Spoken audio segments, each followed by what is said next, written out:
بسم اللہ الرحمن الرحیم۔ الحمدللہ، آج ہماری تلاوت کا آغاز 8ویں پارے کے دوسرے نصف سے، سورہ آراف سے۔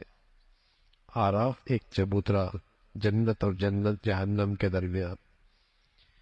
جن کی نیکیاں اور برائیاں برابر ہوں گی وہ اس آراف، اس چبوترے پر ہوں گے، اور کچھ عرصے بعد اللہ اپنا فضل فرمائیں گے اور انہیں جنت میں داخل فرمائیں گے۔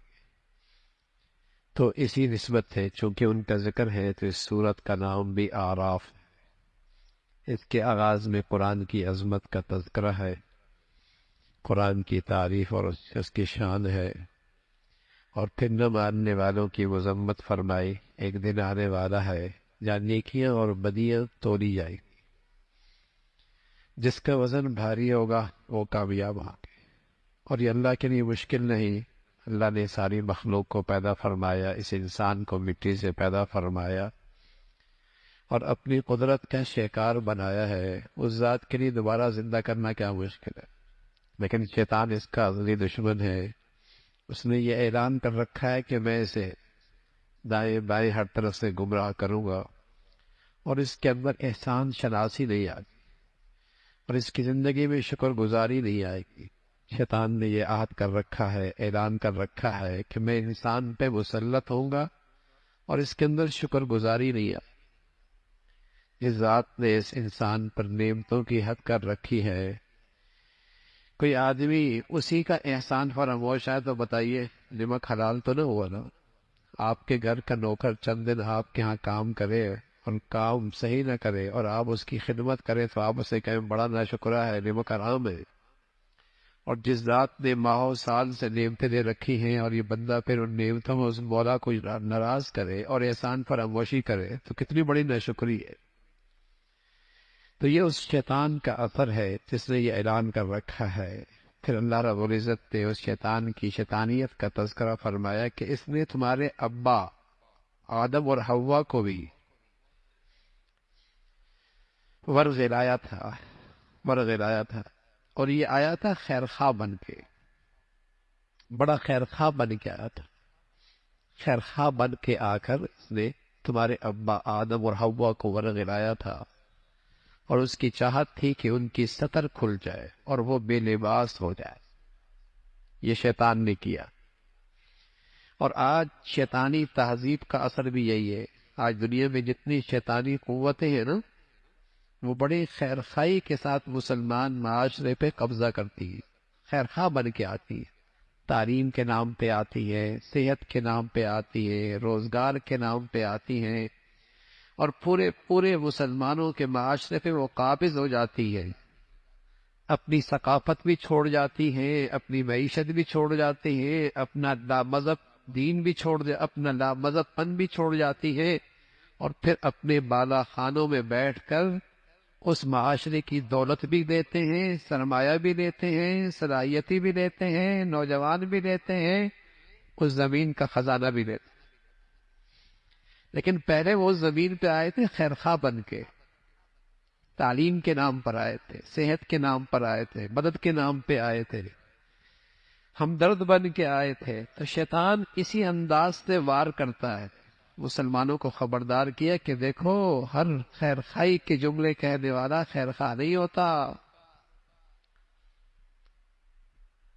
اور 1 صدی تک مسلمان دنیا میں اس سے دھوکہ کھایا ہے۔ آج اسلامی دنیا میں جو لوگ خیر خواہ بن کے آئے تھے، اس اسلامی دنیا کا ساری دولت سمٹ کے انہی کے پاس جا رہی، افرادی قوت بھی جا رہی ہے، صلاحیتی بھی جا رہی ہے، دولت بھی جا رہی ہے، وسائل بھی جا رہے ہیں۔ لیکن 1 صدی انہوں نے اسلامی دنیا پہ خیر خواہی کے روپ میں بے روپیہ بن کے آئے، خدمت کے نام سے آئے اور لوٹ کے لے گئے۔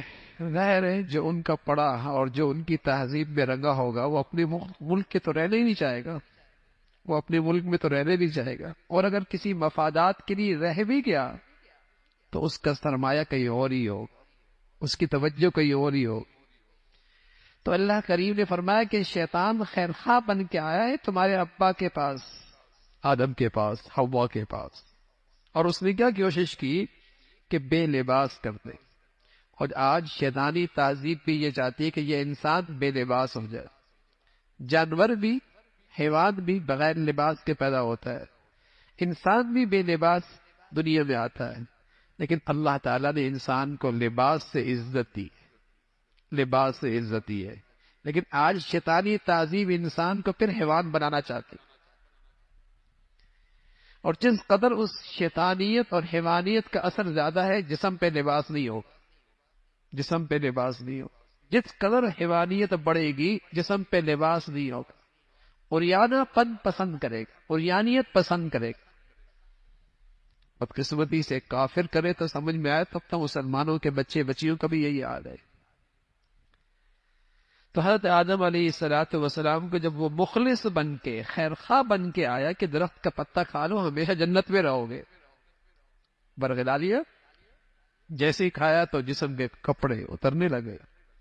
لیکن فطرت میں اللہ نے انسان کے حیا رکھی، فطرت میں رکھی۔ کسی کی فطرت ہی مست ہو جائے تو وہ دوسری بات، فطرت میں حیا ہے، آپ فوراً جنت کے بڑے بڑے درخت جس کے پتے بڑے تھے اس کو اپنے جسم پہ لگانے، چپکانے لگے کہ سطر چھپ جائے، سطر چھپ جائے۔ پھر اللہ نے اہل ایمان کو خطاب فرمایا، ایمان والو، لباس اللہ کی ایک نعمت ہے، اس سے دو مقصد ہیں، ایک تو تم اس سے زینت حاصل کرو، ایک تو اس سے زینت حاصل کرو، دوسرا اس سے تم سطر کا کام لو۔ وہ لباس لباس نہیں جس میں سطر پوشی نہیں، وہ ننگا ہے۔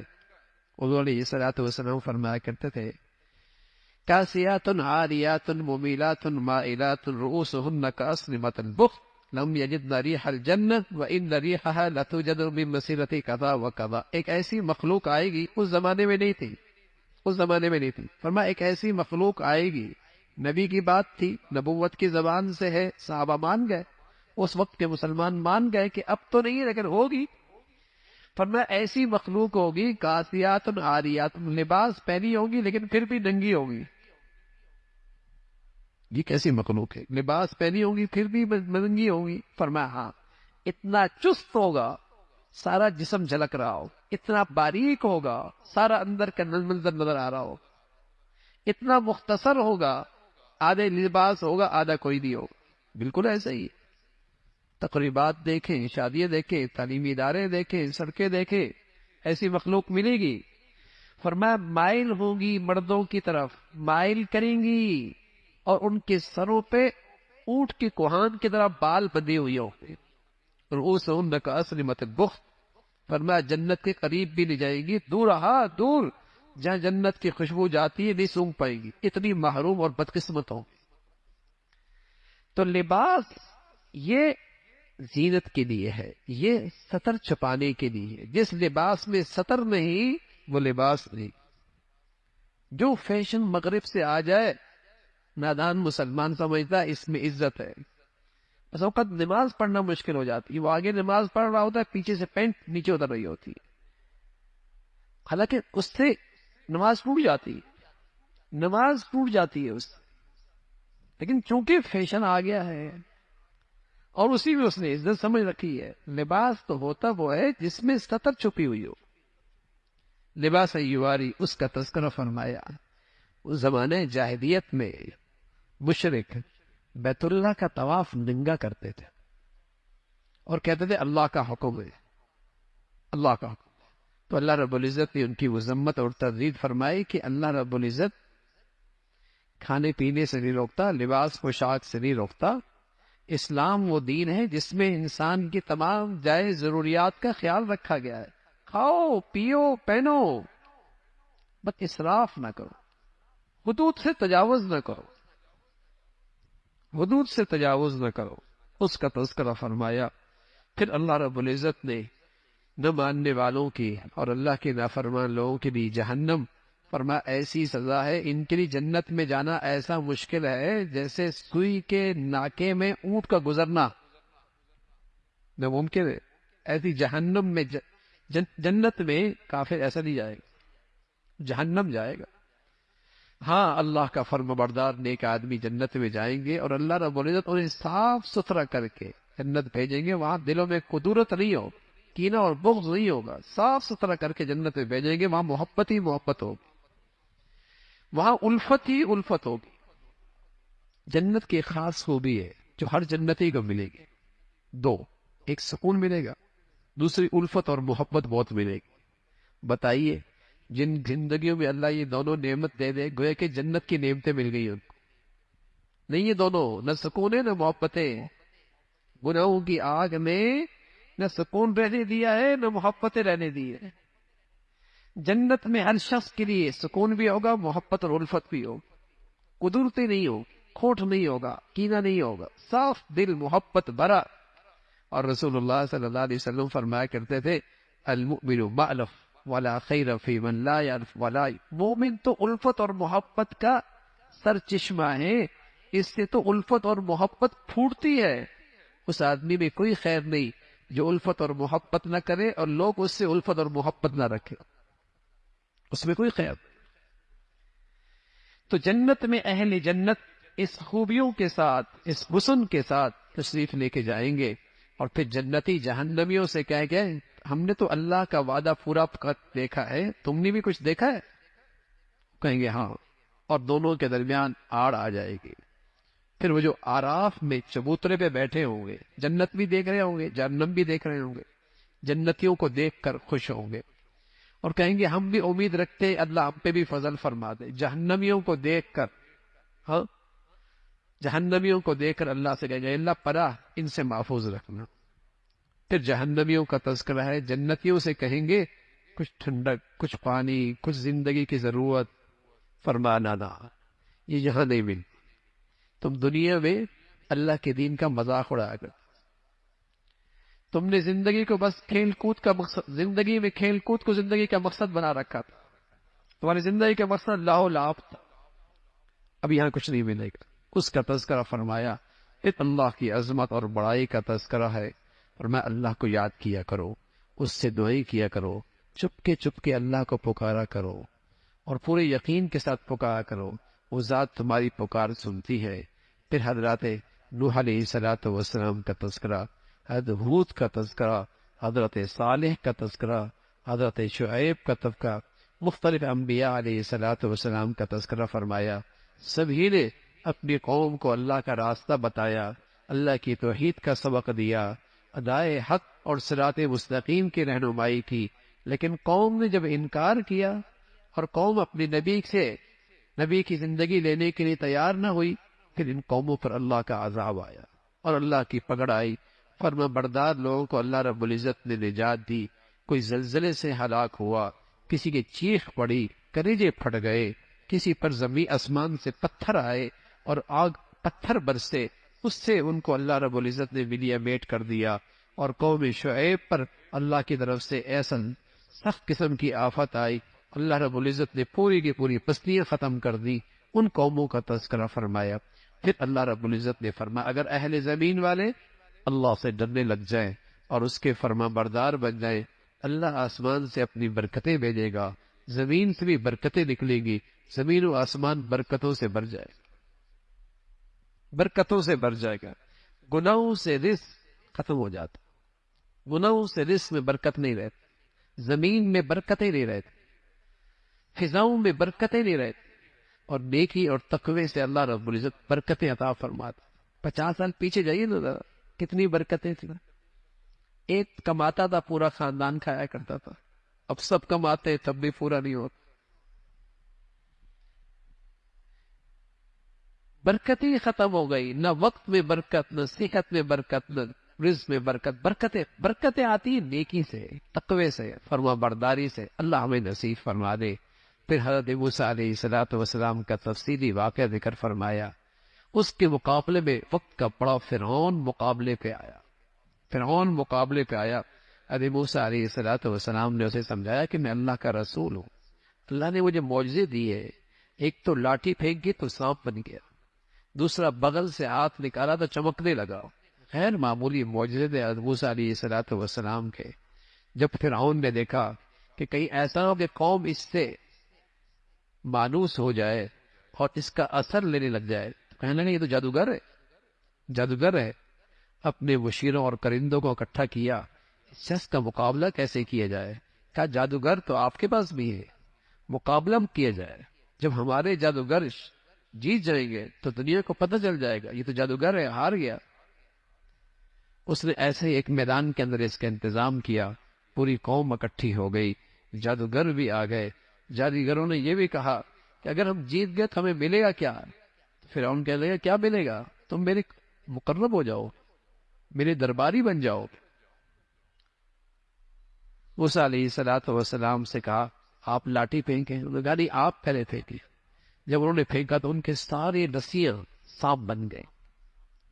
موسیٰ علیہ السلام نے جب لاٹھی پھینکی تو وہ بھی سانپ بنی، لیکن ایسا اژدہا بنا کہ ان کے سارے سانپ کھا گئی، ان کے سارے بڑے سانپ کھا گئی۔ وہ جادوگر اپنے فن میں ماہر تھے، سمجھ گئے یہ شخص جادوگر نہیں ہے، یہ اللہ کا پیغمبر ہے، فوراً ایمان لے کے آ گئے۔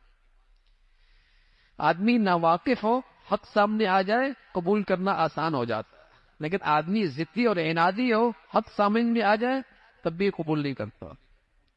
جادوگر ناواقف تھے، حق سامنے آ گیا، سمجھ گئے اللہ کا نبی ہے، مقابلہ نہیں کر سکتے، ایمان لے آئے۔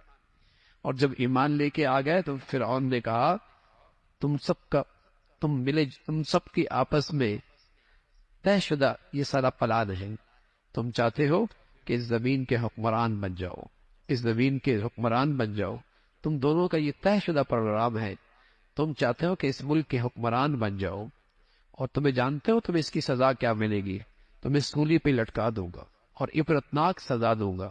جادوگر سبحان اللہ، اللہ نے ایسا ایمان نصیب فرمایا تھا، کہنے لگے اگر ہماری جان چلی بھی گئی تو کیا ہوا، اللہ کے پاس ہی جائیں گے نا، گھاٹے کا سودا تھوڑی ہے۔ ایسے انہیں اللہ نے ایمان پر استقامت نصیب فرمائی اور اللہ سے فریاد کی اے اللہ ہمیں ثابت قدم رکھ، اے اللہ ہمیں استقامت نصیب فرما، اے اللہ ہمیں ثابت قدم رکھ۔ اس کا تذکرہ فرمایا۔ پھر قوم بنی اسرائیل کا تذکرہ ہے۔ اللہ رب العزت نے فرعون کو جب ان کے ذریعے دعوت دی لیکن فرعون بار بار انکار کرتا رہا تو فرعونیوں پر مختلف قسم کے عذاب آئے، مینڈکوں کا عذاب آیا کہ ہر چیز میں مینڈک، ہر چیز میں مینڈک، خون کا عذاب آیا، پانی مٹکوں میں ہو، تالابوں میں ہو، ٹینکیوں میں ہو، سب خون بن گیا۔ ایسی ایسی چیزیں آئی، عذاب ایسے آئے کہ سارے کے سارے کھیت ختم ہو گئے۔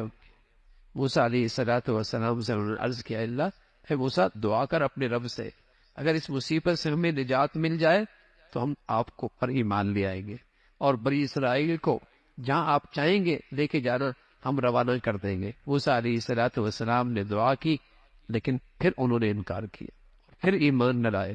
اس کا تذکرہ فرمایا موسیٰ علیہ السلام اپنی قوم کو لے کر وہاں سے نکلے، مصر سے نکلے اور ایک جگہ پہنچے تو اللہ رب العزت سے عرض کیا اللہ اب یہ قوم آزاد ہو چکی ہے اور ان کو زندگی گزارنے کے لیے دستور چاہیے۔ تو موسیٰ علیہ السلام کو اللہ نے کوئی طور پہ بلایا، وہاں 40 دن تک رکھا اور پھر تورات دی۔ لیکن جب تورات واپس لے کر آئے تو قوم کا حال دیکھا، قوم ایک بچھڑے کی عبادت میں لگ گئی، ایک بچھڑے کو اپنا معبود بنا لیا۔ موسیٰ علیہ السلام کو سخت تکلیف ہوئی، ناراضگی کا اظہار کیا اور اس قوم کی مذمت فرمائی کہ بہت جلدی پھسل جایا کرتے، بہت بڑی ناشکری کرنے والے تھے، بہت جلدی اللہ کے دین کا مذاق اڑانے والے تھے بنی اسرائیل۔ اس کی مذمت فرمائی۔ پھر اللہ رب العزت نے فرمایا کہ دیکھو اگر رسول کی اطاعت کرو گے، اس لیے کہ رسول کی اطاعت میں پھر اچھائی کی طرف بلانا ہے اور برائی سے روکنا ہے، اس کا تذکرہ فرمایا۔ پھر اس قوم پر جو اللہ کے احسانات ہوئی ہے کہ اللہ رب العزت نے پتھر کے اندر سے چشمے جاری کر دیے اور ایک صیبان بادل کی شکل میں کر دیا جس سے ان کو سایہ ملا، لیکن یہ قوم بار بار ناشکری کرتی رہی۔ پھر اللہ رب العزت نے انہیں سزا دی، ان کو بندر اور خنزیر بنا دی، چند دن تک زندہ رہے پھر یہ سارے کے سارے مر گئے۔ اس کا تذکرہ فرمایا۔ پھر ایک شخص تھا بلم بن بعورہ، یہ ایک منافق قسم کا آدمی تھا، پہلے اس کے پاس علم بہت تھا لیکن اس نے علم کو اپنی دنیا کی خاطر بیچ ڈالا تو اللہ رب العزت نے اس کی مذمت فرمائی۔ وہ علم کسی کام کا نہیں جس علم میں عمل نہ ہو اور جس علم میں تقوی نہ ہو، اس کا تذکرہ فرمایا۔ یہ کافر جان حیوانوں کی طرح ہے، چوپایوں کی طرح ہے، سمجھتے بوجھتے نہیں ہے، اللہ اور اللہ کے رسول کی بات نہیں سمجھتے۔ پھر آپ علیہ الصلوۃ والسلام سے سوال کیا جاتا تھا کہ قیامت کب آئے گی؟ فرمایا قیامت کا صحیح علم اللہ کے پاس ہے، نفع اور نقصان کا مالک میں نہیں، نفع اور نقصان کا مالک ایک اللہ کی ذات ہے، اور وہی اللہ کی ذات ہے جس نے انسان کو پیدا فرمایا اور پھر اس سے ساری مخلوق پیدا ہوئی اور بڑھتی چلی گئی۔ اللہ کے سوا کوئی حاجت روا اور مشکل کشا نہیں۔ جن کو تم پوجا کرتے ہو اور جس کی تم پرستش کرتے ہو، نہ تو وہ تمہاری فریاد سن سکتے ہیں اور نہ ہی تمہارے حاجت روا ہیں اور نہ ہی وہ تمہارے مشکل کشا ہیں۔ اس کا تذکرہ فرمایا جو لوگ اللہ سے ڈرتے ہیں، اگر ان کو شیطان اثر انداز بھی ہو جائے، فوراً اللہ کی طرف رجوع کرتے ہیں اور اللہ سے معافی مانگ لیتے ہیں۔ پھر قرآن کی عظمت کا تذکرہ فرمایا، قرآن جب بھی سنو ادب کے ساتھ سنو، احترام کے ساتھ سنو۔ اگر قرآن ادب اور احترام کے ساتھ سنو گے تو اس کا اثر تمہارے دلوں پہ پڑے گا۔